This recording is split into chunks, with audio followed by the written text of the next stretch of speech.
नमस्ते दोस्तों। आज का डेट है 1 अगस्त 2023 और अभी हम डिस्कस करेंगे द हिंदू के इंपॉर्टेंट आर्टिकल्स। तो आइए शुरू करते हैं। तो हमारा फर्स्ट आर्टिकल है रिकैलिब्रेटिंग इंडियाज क्लीन कुकिंग स्ट्रेटजी।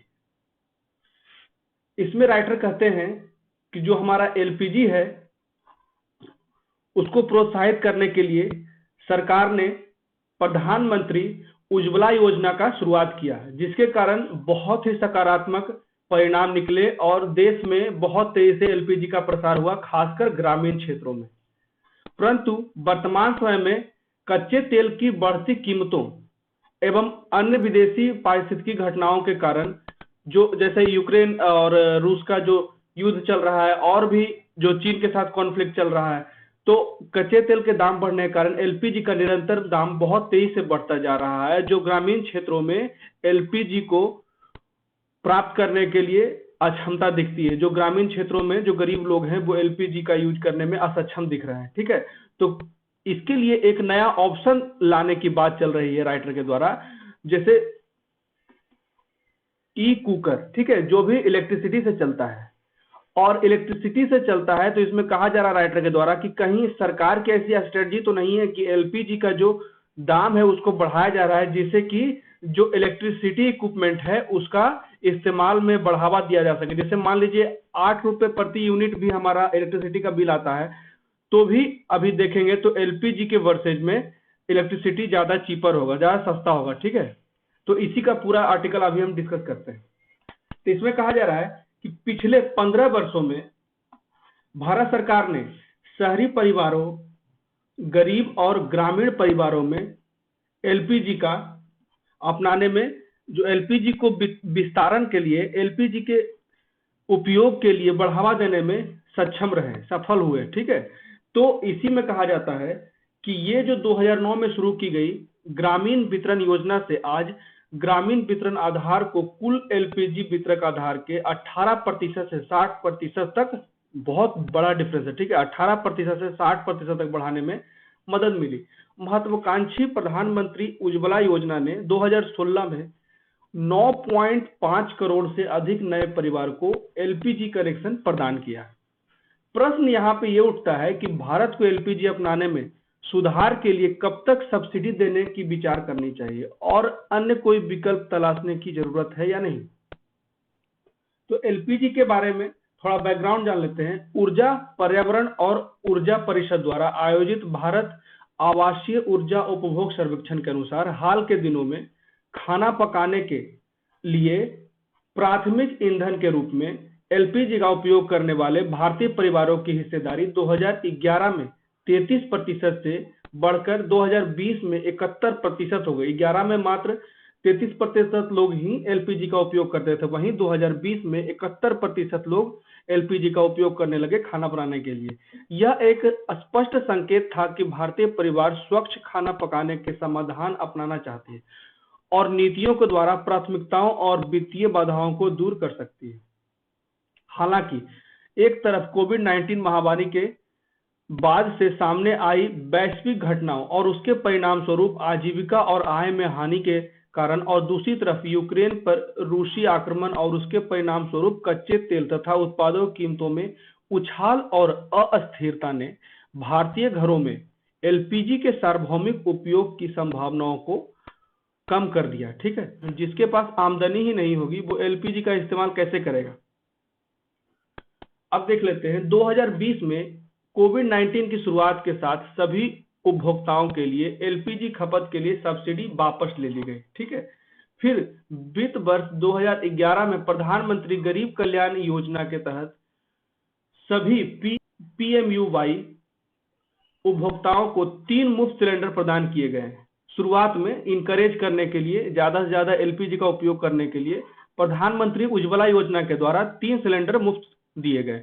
इससे प्रधानमंत्री उज्ज्वला योजना के द्वारा उपभोक्ताओं के बीच एलपीजी की वार्षिक रिफिल दरें प्रति सक्रिय कनेक्शन उस समय 4 से 4.55 सिलेंडर के उच्चतम स्तर से, मतलब कि अन्य वर्षों में 3 से 4 सिलेंडर से तक पहुंच गया। मतलब कि ये वृद्धि हो गई कि प्रति परिवार जो है 4 से 5 सिलेंडर एक साल में उपयोग कर लेता है। ठीक है, हालांकि इसके लिए उपलब्ध संभावित 24 करोड़ रुपए मुफ्त सिलेंडर में खर्च किए गए सरकार के द्वारा, लेकिन जो खपत हुआ वो 14.1% हुआ। 24 करोड़ रुपए खर्च किए गए सरकार के लिए, लेकिन मात्र 14.1 करोड़ का ही सिलेंडर खर्च किया गया शुरुआत में। ठीक है, अब देख लेते हैं कि चुनौतियां क्या क्या है। तो चुनौती यह है कि आयातित एलपीजी परिष्कृत वस्तु पर भारत की निर्भरता वित्त वर्ष 2023 में लगातार बढ़कर 64% से अधिक हो गई। पूर्व प्रधानमंत्री उज्ज्वला योजना के चरण में ये 46% की तुलना में बहुत तेजी से बढ़ रहा है। इसके अलावा मई 2020 से एलपीजी की कीमतों में लगभग दोगुनी हो गई है। अस्थिर अंतर्राष्ट्रीय कीमतें, विशेष रूप से यूक्रेन के खिलाफ रूसी युद्ध के बाद, और एक घरेलू बजट जो पेट्रोलियम कराधान पर काफी निर्भर है। यह मतलब कि पेट्रोल के टैक्स पे, पेट्रोलियम प्रोडक्ट्स के टैक्स पे भारत का रेवेन्यू बहुत ज्यादा निर्भर करता है। इसीलिए कहा जा रहा है कि यह संभावना नहीं है कि भारत एक ऐसे शासन में लौट सकता है जहां लगभग 20,000 करोड़ रुपए की सब्सिडी 21वीं सदी के पहले 2 दशकों में एलपीजी खपत के लिए प्रत्येक वर्ष देना संभव हो सरकार के लिए। अब धीरे धीरे सब्सिडी को भी खत्म ही किया जा रहा है। ठीक है, अब यहाँ पे देखते हैं कि विविधताएं क्या क्या है, तो विकल्प क्या क्या है। ठीक है, मेनली इसमें कहा जा रहा है विकल्प क्या है एलपीजी का। तो यहाँ राइटर के द्वारा कहा जा रहा है कि नई प्रौद्योगिकी का उपयोग किया जा सकता है। केवल एलपीजी के विचार से इतर अन्य पर्यावरणीय अनुकूल ईंधन की तलाश की गई है, जैसे इंडक्शन कुकिंग बर्तन। ठीक है, उसके बाद इलेक्ट्रिक कुकिंग विकल्प को तैयार किया गया है, जहां बिजली की कीमत 8 रुपए प्रति यूनिट है, तो एलपीजी की तुलना में इलेक्ट्रिक कुकिंग सस्ता होगा। इन शुरुआती अपनाने वालों की मांग ई कुकिंग प्रौद्योगिकी के लिए घरेलू विनिर्माण पारिस्थितिकी तंत्र को प्रेरित कर सकती है, और आयातित एलपीजी और कच्चे तेल पर निर्भरता और कीमती विदेशी मुद्रा के बहिर्प्रवाह को रोक सकती है। मतलब कि हम विदेशों से निर्भरता कम कर सकते हैं। इसमें यहाँ पे यह कहा जाता है राइटर के द्वारा कि सरकार द्वारा बिजली आधारित कुकिंग को बढ़ावा देना। ठीक है, और इसको बढ़ावा दिया जा रहा है जिससे कि जो हम एलपीजी का दाम है, इसको बढ़ाने से एलपीजी कम यूज होगा और बिजली इक्विपमेंट ज्यादा यूज होगा। ठीक है, जैसे अभी वर्तमान समय में 7 सिलेंडर प्रति ईयर उपयोग किया जाता है परिवार के द्वारा, तो ये बहुत ज्यादा खपत है। 1200 रुपए का एक सिलेंडर होता है, जो गरीब लोग बिल्कुल खरीदने में सक्षम नहीं है।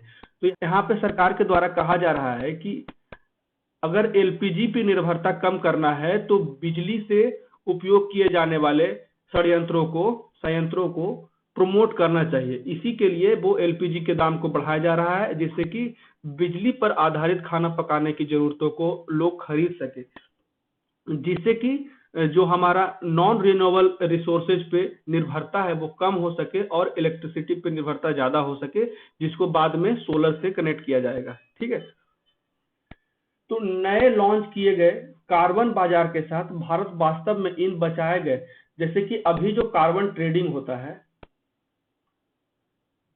तो कार्बन ट्रेडिंग में अगर हम ज्यादा से ज्यादा इलेक्ट्रिसिटी से यूज करने लगेंगे तो इलेक्ट्रिसिटी से जो हमारा इमिशन उत्सर्जन होता है कार्बन का वो कम हो जाएगा। तो कार्बन ट्रेडिंग हम कर सकते हैं।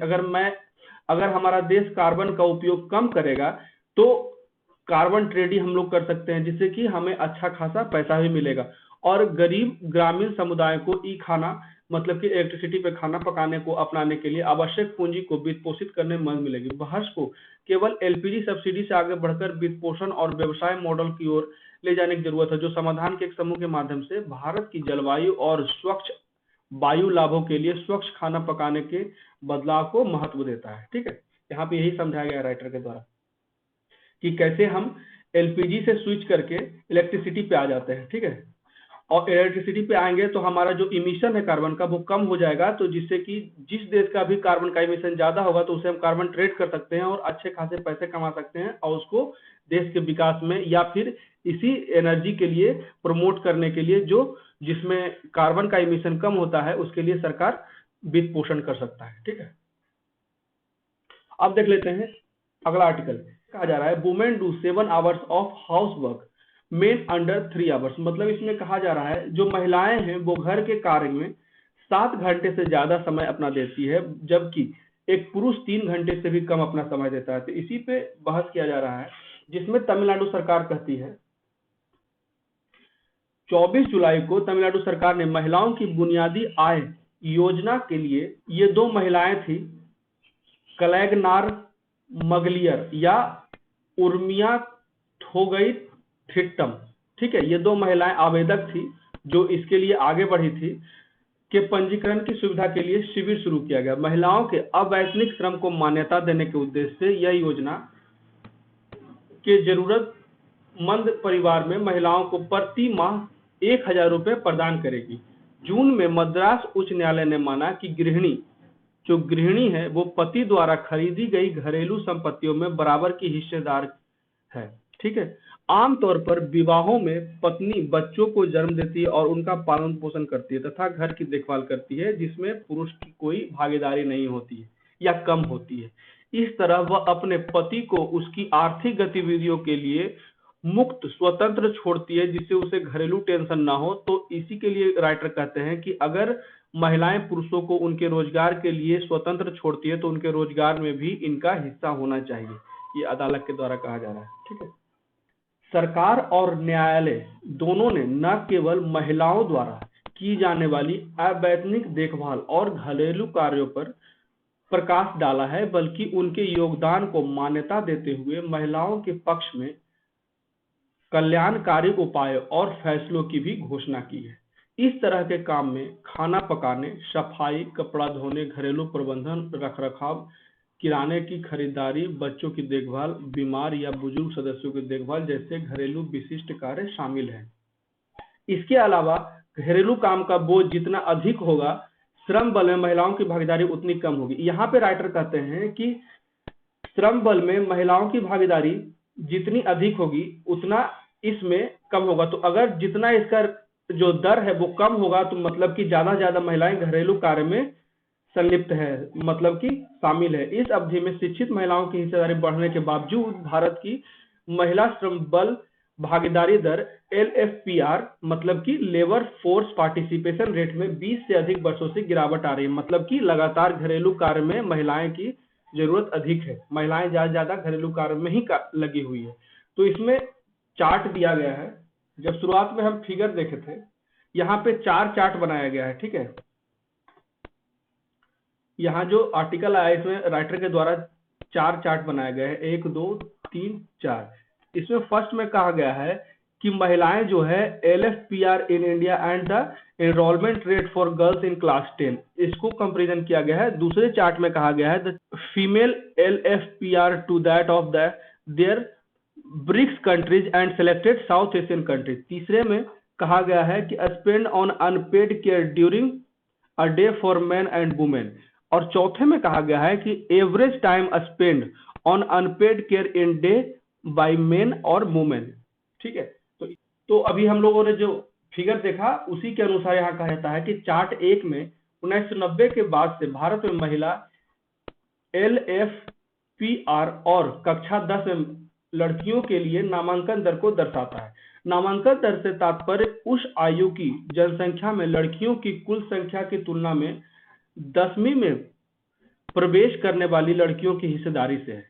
मतलब कि अगर जो लड़की नामांकन करा लेती है 10th क्लास में, मतलब कि उसका घरेलू कार्य में शामिल नहीं है, वो पढ़ाई में शामिल हो गई। तो पिछले 2 दशक में देखा गया है कि लड़कियों के बीच कक्षा 10 में नामांकन दर 46% से बढ़कर 87% होने के बावजूद महिला LFPR जो है वो 30% से घटकर 24% हो गया। इसका मतलब है कि जो लड़कियां 10th क्लास में एडमिशन भी करा ली है फिर भी उन्हें घरेलू कार्य करने के लिए बाध्य किया जा रहा है, ठीक है। अब चार्ट 2 में देख लेते हैं कि भारत की 2022 महिला LFPR की तुलना अन्य ब्रिक्स देशों और चुनिंदा दक्षिण एशियाई देशों से किया जाता है। भारत की महिला LFPR 24% इन सभी देशों में सबसे कम है, ठीक है। ब्रिक्स देश जो है और अन्य साउथ एशियन कंट्रीज जो है उनकी तुलना में भारत का जो LFPR है वो कम है। इस समूह में भारत की महिला जनसंख्या दूसरी से अधिक है जो घरेलू कार्य करती है। इसके विपरीत चीन, जहां सबसे अधिक महिला आबादी है, वहां महिला एलएफपीआर जो है वो 61% के साथ सबसे अधिक है। मतलब कि यहाँ चीन की जो महिलाएं हैं वो ज्यादा से ज्यादा बाहरी कार्यों में हाथ बटाती है, ठीक है। घरेलू कार्य में उनकी उपलब्धता कम है, ठीक है। अब देख लेते हैं चार्ट 3 में, विभिन्न रोजगार समूह में पुरुषों और महिलाओं के लिए एक दिन के दौरान अवैतनिक घरेलू और देखभाल गतिविधियों पर खर्च किए गए औसत समय में को दर्शाता है चार्ट 3 में। जो महिलाएं श्रम बल में नहीं है, न तो कार्यरत है और न ही रोजगार की तलाश कर रही हैं, वे अवैतनिक घरेलू देखभाल कार्य पर सबसे अधिक समय खर्च करती है, औसतन प्रतिदिन 457 मिनट। ये सब पॉइंट्स याद रखिएगा, या तो कहीं पे एक डायरी बना लीजिए, उसमें लिख लीजिए, जिससे कि ये सब पॉइंट को ऐसे में लिखना हो गया, महिलाओं की दशा बतानी हो या सोसाइटी का दशा बताना हो, इस तरह का कोई भी सवाल अगर आता है तो उस पे ये चीजें डाला जा सकता है, जिससे कि आपका आंसर में वेटेज बढ़ जाएगा, ठीक है। तो इसमें कहा जा रहा है 457 मिनट या 7.5 घंटा समय देती है जो महिलाएं न तो कार्य करती है, न कार्य के बारे में बाहर सोचती है, ठीक है, जो सिर्फ घर में ही रहती है। लेकिन नौकरी पेशे वाली महिलाएं भी पीछे नहीं रहे, प्रतिदिन 348, जो नौकरी भी करती है महिलाएं, वो भी 5.8 घंटे अपने घरेलू कार्य में खर्च करती है। वहीं बेरोजगार पुरुषों के बारे में देखा जाए तो ऐसा काम करने पर प्रतिदिन 3.5 घंटा मात्र खर्च करता है। जो घर में भी पुरुष रहता है वे भी घरेलू कार्य में मात्र 3.5 घंटा कार्य करता है, ठीक है। वहीं जो नौकरी पेशा वाली महिलाओं की तुलना में 2 घंटे कम है। जो नौकरी करती है वो भी 5.5 घंटे देती है, यहाँ पे 3.5 घंटा देता है। वहीं नौकरी पेशा पुरुष ऐसे कामों में प्रतिदिन 2.7 घंटे ही मात्र खर्च करते हैं घरेलू कार्य के लिए, जो नौकरी पेशा महिलाओं की तुलना में 3 घंटे कम है, ठीक है। यही कंपेरिजन बताते हैं राइटर द्वारा। अब चार्ट 4 में देख लेते हैं कि वैवाहिक स्थिति के आधार पर वर्गीकृत पुरुषों और महिलाओं द्वारा एक दिन में अवैतनिक घरेलू और देखभाल गतिविधियों पर खर्च किए गए औसत तापमान को दर्शाता है। विधवा, तलाकशुदा, अलग हो चुकी महिलाएं जो घरेलू कार्य में 5.7 घंटे उपयोग करती है, यहाँ उन्होंने कभी शादी नहीं की। जो महिलाएं सिंगल रह गई वो घरेलू कार्य में 4.3 घंटे की तुलना में विवाहित महिलाएं अवैतनिक काम में सबसे अधिक। जो विवाहित महिलाएं होते हैं, जिनका परिवार होता है, जिनके परिवार में सदस्य होते हैं, वो ज्यादा समय लगाती है, उनका ज्यादा समय जाता है घर के कार्य को करने में। वहीं इसमें बताया जा रहा है कि या तो जो तलाकशुदा है या फिर जो सिंगल महिलाएं हैं जो शादी नहीं की है, अविवाहित है, उनका घरेलू कार्य में कम समय लगता है, ठीक है। इससे विपरीत विवाहित पुरुष, विधवा, तलाकशुदा, अलग हो चुके पुरुष, जो लोग विधवा, तलाकशुदा या अलग हो चुके हैं, इनका घरेलू कार्य में 4.2 घंटे जाते हैं, मतलब कि लगभग बराबर है। यहाँ भी जो विधवा, तलाकशुदा, इनका भी उतना ही समय जाता है, क्योंकि कोई मेंबर नहीं होता है, किसी की जिम्मेदारी नहीं होती, या जिन्होंने कभी शादी नहीं की उनका 3 घंटा जाता है, की तुलना में अवैतनिक काम पर सबसे कम समय 2.8 घंटे खर्च करते हैं, ठीक है।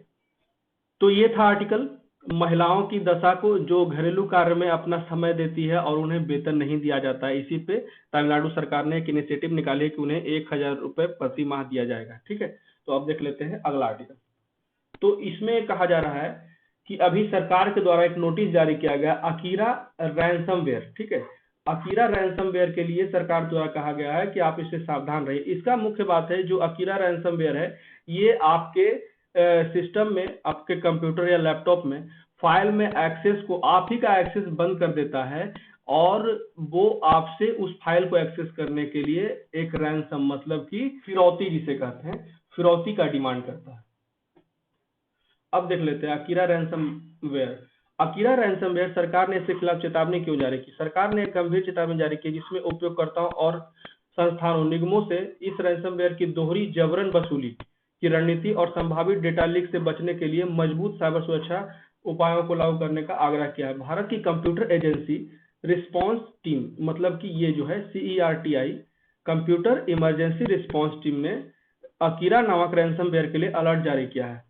रैंसमवेयर विंडोज और लिनक्स दोनों उपकरण, यहाँ पे देखिए रैंसमवेयर जो है वो विंडोज और लिनक्स दोनों उपकरणों को अपना टारगेट बना रहा है, डेटा चुराता है और इनक्रिप्ट करता है, हमारे ही फाइल को इनक्रिप्ट करता है, जिससे पीड़ितों को डिक्रिप्शन और पुनर्प्राप्ति के लिए दोगुनी फिरौती का भुगतान करना मजबूरी हो जाता है। तो रैंसमवेयर के पीछे समूह ने पहले ही कई पीड़ितों को निशाना बनाया, मुख्य रूप से यूएसए में स्थित लोगों को, और उनके पास नवीनतम डेटा लीक सही जानकारी के लिए एक सक्रिय अकीरा रैंसमवेयर लीक साइट को बताया गया है। ठीक है, अमेरिका में बहुत ज्यादा घटनाएं ये हो रही, इसलिए भारतीय सरकार ने पहले ही अलर्ट जारी कर दिया है।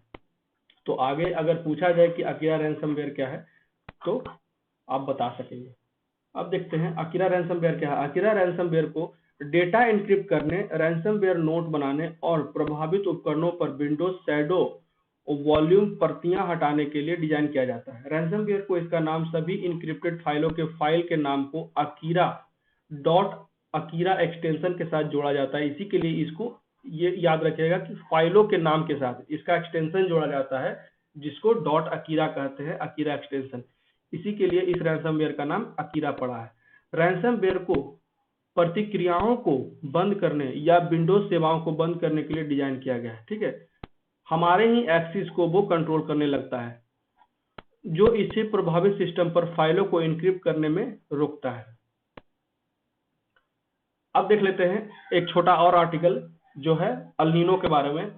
अभी आईएमडी के द्वारा एक रिपोर्ट आ गई है जिसमें कहा गया है कि भारत में अल नीनो का प्रभाव पड़ने से जो सेकेंड हाफ में है जो है वो मॉनसून की स्थिति कमजोर रहेगी और यहाँ पे रेनफॉल जो है वो सप्रेस्ड हो जाएगा, कम हो जाएगा। ठीक है, तो सबसे पहले हम समझ लेते हैं कि अल नीनो क्या होता है। अल नीनो और ला नीनो के डिफरेंस देख लेते हैं। मौसम बहुत हद तक समुद्र की सतह के तापमान पर निर्भर करता है। गर्म महासागर अधिक बादल बनाते हैं, अधिक वर्षा करती है। तो यहाँ सामान्य स्थितियों के बारे में बताया जा रहा है कि प्रशांत महासागर में भूमध्य रेखा के पास सतह पर गर्म पानी आमतौर पर उत्तरी ऑस्ट्रेलिया, जैसे कि ये पेरू हो गया, ठीक है, और यहाँ पे ऑस्ट्रेलिया हो गया, ये पेरू का पश्चिमी भाग है, यहीं से सारी चीजें शुरू होती है, जैसे इस फिगर में देख सकते हैं। ठीक है, ये जो मान स्थिति है कि हमारे पेरू से यहाँ से देखिए equatorial winds gather warm water pool towards west. ठीक है, ये इधर से वेस्ट की ओर जाती है, परंतु एल नीनो का जब समय आता है तो ईस्टर्ली विंड्स वीकेन, जो पूर्वी विंड होता है वो कमजोर हो जाता है और warm water to move eastern, तो अब ये ईस्ट में जाता है, जिसी के लिए बारिश का जो होता है वो स्थितियां प्रतिकूल हो जाती है और भारत में हाई प्रेशर बन जाता है, जिससे कि बारिश कम होती है। तो इसमें इसी तरह से कहा जा रहा है कि उत्तरी ऑस्ट्रेलिया और इंडोनेशिया में एक लो प्रेशर प्रणाली बनती है और पेरू तट पर एक उच्च प्रेशर, ठीक है, हाई प्रेशर विकसित हो जाती है। तो व्यापारिक पवनें पूरब से पश्चिम की ओर तेज गति से चलती है। इंडोनेशिया तटीय ऑस्ट्रेलिया में संवहनीय तापमान आती है। ये किस समय की सामान्य स्थिति, जब भारत में बारिश अच्छी होती है, ठीक है, तब इंडोनेशिया में लो प्रेशर बनती है, ठीक है, और पेरू में हाई प्रेशर। लेकिन यहाँ पे जब अल नीनो की बात हो रही है तो यहाँ पे उल्टा हो जाएगा। तो अल नीनो और ला नीनो दो विपरीत जलवायु रुझान को जो समान परिस्थिति से भटक जाते हैं। तो अल नीनो सबसे पहले इसे आमतौर पर ENSO के गर्म चरण के रूप में जाना जाता है। भूमध्य रेखीय प्रशांत महासागर में पश्चिम से पूरब की ओर फैलने वाला गर्म पानी का एक बैंड है। मध्य और पूर्वी प्रशांत क्षेत्र में वर्षा और ऑस्ट्रेलिया और एशिया में सूखा, ठीक है। मध्य और पूर्वी प्रशांत सागर में, ये प्रशांत क्षेत्र है, मध्य और पूर्वी, इस क्षेत्र में वर्षा होता है। वहीं ऑस्ट्रेलिया और एशिया में सूखा ला देता है। ये ला नीना की तुलना में अल नीना अधिक बार होते हैं, मतलब कि ला नीना कम होते हैं, अल नीना अधिक बार आते हैं। तो और ला नीना के बारे में जानते हैं। ला नीना जो होता है भारतीय मानसून के लिए लाभदायक होता है। ला नीना को ठंडे चरण के रूप में पहचानते हैं। ठंडे पानी की एक पट्टी पूरा पश्चिम तक फैली रहती है, जलवायु पर प्रभाव पड़ता है। ये एल नीनो के विपरीत होता है। इसमें एक साथ एल नीनो दक्षिण दोलन चक्र कहा जाता है। ये घटनाएं औसतन हर 2 से 7 वर्षों में घटती है और मौसम, जंगल की आग, पारिस्थितिकी तंत्र और अर्थशास्त्र पर वैश्विक प्रभाव डालती है, ठीक है। तो ये थे हमारे कुछ इंपॉर्टेंट आर्टिकल जिसे हमने आज डिस्कस किया द हिंदू में जो थे। और कैसा लगा हमारा वीडियो प्लीज कमेंट करके बताएं। मेरे वीडियो को ज्यादा लाइक करें, शेयर करें, कमेंट करें और मेरे चैनल को सब्सक्राइब करें। Thank you.